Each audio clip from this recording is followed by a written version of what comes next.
Hello बच्चों, आज हम एक्टिव पैसिव सिखाएंगे आपको। तो सबसे पहले हम आज ये डिस्कस करेंगे कि एक्टिव से कौन कौन से टेंस से पैसिव वॉइस बनता है।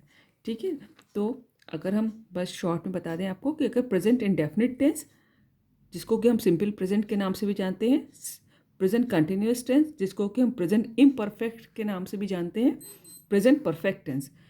ठीक है, प्रेजेंट में इन तीनों के पैसिव वॉइस बनाए जा सकते हैं। प्रेजेंट परफेक्ट कंटिन्यूअस टेंस होता है, उसका पैसिव वॉइस कभी नहीं बनाया जाता है। ठीक है ना, नहीं मिलेगा कभी आपको ऐसा देखने को। ठीक है, पास्ट टेंस में भी same, past indefinite tense, past continuous tense, और जिसको कि हम पास्ट इम्परफेक्ट के भी नाम से जानते हैं, और पास्ट परफेक्ट टेंस आपको मिलेगा एक्टिव वॉइस, और इसका पैसिव बनाने को आएगा आपका। ठीक है, पास्ट परफेक्ट कंटिन्यूअस टेंस कभी नहीं होता। ठीक है, जो जिसका कि पैसिव वॉइस बनाया जाए। और फ्यूचर में फ्यूचर इंडेफिनिट टेंस, जिसको कि हम सिंपल फ्यूचर के नाम से भी जानते हैं, फ्यूचर परफेक्ट टेंस। ठीक है, इनका पैसिव वॉइस बनाया जाता है। फ्यूचर कंटिन्यूअस का कोई पैसिव वॉइस नहीं होता, और फ्यूचर परफेक्ट कंटिन्यूअस टेंस का कोई पैसिव वॉइस नहीं होता। तो ठीक है, सिर्फ इस तरह टोटल 8 टेंसेज हैं जिनके कि हम पैसिव वॉइस बना सकते हैं। सो हम अभी आज प्रेजेंट इंडेफिनिट टेंस का अगर हमको एक्टिव वॉइस में मिले तो उसको पैसिव कैसे बनाएंगे ये सीखेंगे। ठीक है, ठीक है। तो हमको सेंटेंस मिला है, जवाहर रीड्स अ बुक।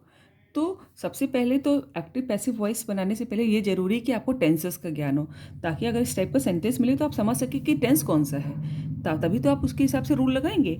तो हम पहले भी पढ़ चुके हैं कि सब्जेक्ट के तुरंत बाद वर्ब में एस या एस अगर लगाए तो ये सिर्फ प्रेजेंट इंडेफिनिट टेंस में होता है। 12 टेंस में सिर्फ 2 ही टेंस ऐसे होते हैं कि जिसमें सब्जेक्ट के बाद कोई लिंकिंग वर्ब अलग से नहीं आता है ना। तो सब्जेक्ट के बाद वर्ब में एस लगा है, तो यानी कि ये प्रेजेंट इंडेफिनिट टेंस है। तो हमने यहाँ से पहचाना कि ये टेंस है। ठीक है, तो जवाहर रीड्स अ बुक, तो हमें सबसे पहले ये निकालना है who reads a book. Jawahar एक किताब पढ़ता है, तो कौन किताब पढ़ता है, तो ये हमारा सब्जेक्ट है। ठीक है, और सब्जेक्ट जो काम करता है वो वर्ब होता है, ये भी हमको मालूम है। और हम क्या निकाल के ऑब्जेक्ट निकालते हैं कि जवाहर क्या पढ़ता है तो अ बुक, एक किताब पढ़ता है, तो ये हमारा ऑब्जेक्ट है। ठीक है, तो सबसे पहले हमें इसका ज्ञान हो करना जरूरी है। और जब पैसिव वॉइस बनाते हैं तो जो ऑब्जेक्ट है हमारा वो सब्जेक्ट की जगह आ जाता है, और जो सब्जेक्ट है वो बाई लगाते हैं, फिर उसको ऑब्जेक्ट की जगह कर देते हैं। ध्यान से सुनिएगा, जो जैसे हमने इसमें लिखा अ बुक हमारा ऑब्जेक्ट है, तो हम सबसे पहले इस ऑब्जेक्ट को, अ बुक को सबसे पहले रखेंगे। ठीक है, और चूंकि ये प्रेजेंट टेंस का वो है, प्रेजेंट इंडेफिनिट टेंस का है, और अ बुक सिंगुलर है, इसलिए इज रखेंगे, अ बुक इज। ठीक है, हमेशा पैसिव वॉइस बनाते समय 8 टेंस का जो हम पैसिव वॉइस बनाते हैं वो सब के साथ हमेशा हमेशा और हमेशा third form of the verb आती है। तो अ बुक इज रेड, हालांकि स्पेलिंग सेम होती है रीड की, रीड रेड रेड है ना, लेकिन यहाँ पर रेड पढ़ा जाएगा, third form of the verb. A book is red, अब हम बाई लगाएंगे। ठीक है, और ये सब्जेक्ट है वो ऑब्जेक्ट बनेगा, लेकिन उससे पहले बाई लगाना होता है, by Jawahar. This is how, और ये पैसिव वॉइस आपका बन गया। ठीक है, ये एक्टिव वॉइस था और ये पैसिव वॉइस बन गया उसका। ठीक है, हिंदी में हम इसको वाच्य के नाम से भी जानते हैं। ठीक, आई एम रिपीटिंग कि सब्जेक्ट जो है वो हमारा ऑब्जेक्ट बन जाता है, और जो ऑब्जेक्ट है वो सब्जेक्ट बन जाता है। लेकिन इसके लिए ज़रूरी है सबसे पहले कि आपको टेंस पहचानना आना चाहिए, जो कि आपको टेंसेस के ज्ञान से ही आएगा, हम उसके सारे वीडियोस अपलोड कर चुके हैं। और सब्जेक्ट ऑब्जेक्ट वर्ब निकालना आना चाहिए। वर्ब हमेशा थर्ड आएगा, और जो ऑब्जेक्ट आएगा उसके नंबर के हिसाब से कि वो सिंगुलर है कि प्लूरल है, तो यहाँ पर इज या आर आएगा।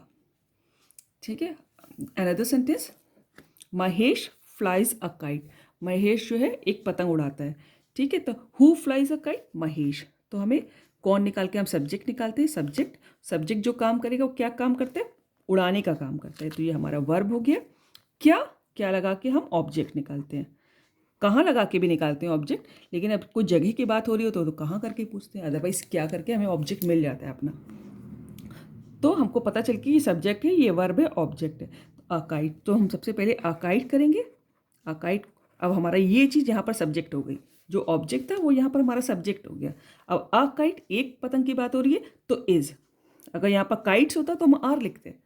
A kite is phloem. Fly की 3 फॉर्म क्या होती है, फ्लाई, फ्लू, फ्लोन। फ्लोन, फिर हम सब्जेक्ट से पहले रखने से पहले बाय लगाएंगे और ये महेश हमारा ऑब्जेक्ट बन के आ जाएगा।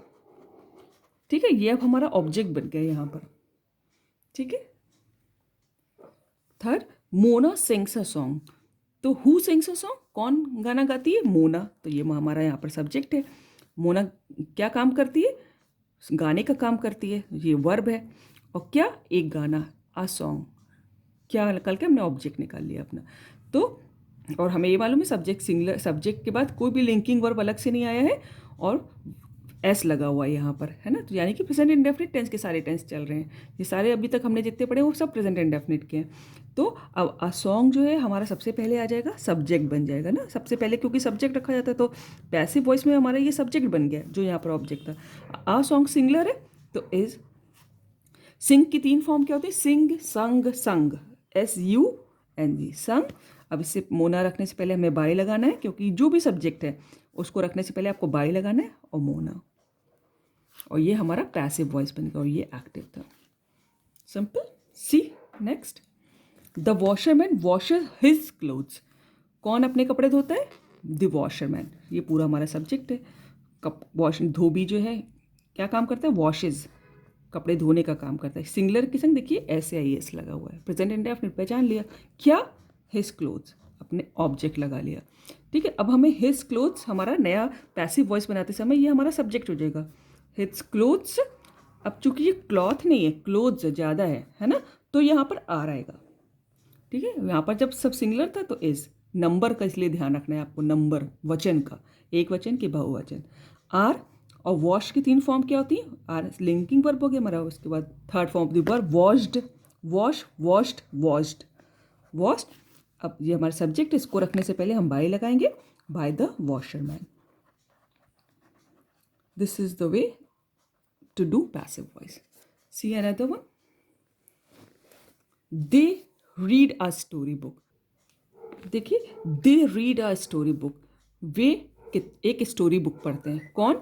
वे। ये हमारा सब्जेक्ट। वे क्या करते हैं? पढ़ने का काम करते हैं। जो सब्जेक्ट ने काम किया वो वर्ब हो गया। क्या? अ स्टोरी बुक, क्या पढ़ते हैं? एक कहानी की किताब, ये ऑब्जेक्ट हो गया। ठीक है, ये एक्टिव वॉइस है। ठीक है। अब इसका पैसिव बनाते समय अ स्टोरी बुक पूरा जो है हमारा यहाँ पर ये सब्जेक्ट बन गया। ठीक है, नए सेंटेंस में ये सब्जेक्ट कहलाएगा। ठीक है। आ स्टोरी बुक सिंगुलर है, आ से माने एक, तो इज। ठीक है। अब रीड की अगेन तीनों फॉर्म में, रीड, रेड, रेड, लेकिन स्पेलिंग सेम होती है। अरे a book, a story book is red है। अब बाय, सब्जेक्ट से पहले लगाएंगे बाय और फिर दे का देम हो जाएगा, दे, देयर, देम।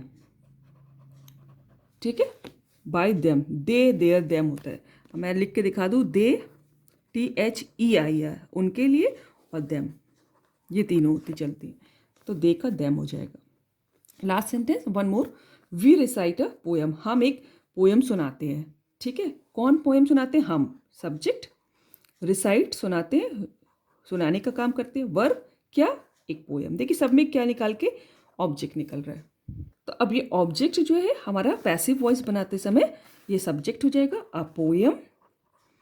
हाँ, आ पोएम है तो सिंगुलर। अब हमको जो लिंकिंग वर्ब हो इसके हिसाब से रखना है। सिंगुलर है तो इज है। रिसाइट की तीनों फॉर्म में क्या होती है? Recite, recite, recited. By, subject रखने से पहले बाय। और वी का तीनों क्या होता है? वी, आवर, अस। तो हम तीसरा वाला रखेंगे, वी, आवर, अस। जैसे यहाँ पर दे का तीसरा वाला रखा था, them, us. This is the way that we use while making passive voices. Thank you so much. Watch the video carefully, try to get it and practice it. Thank you.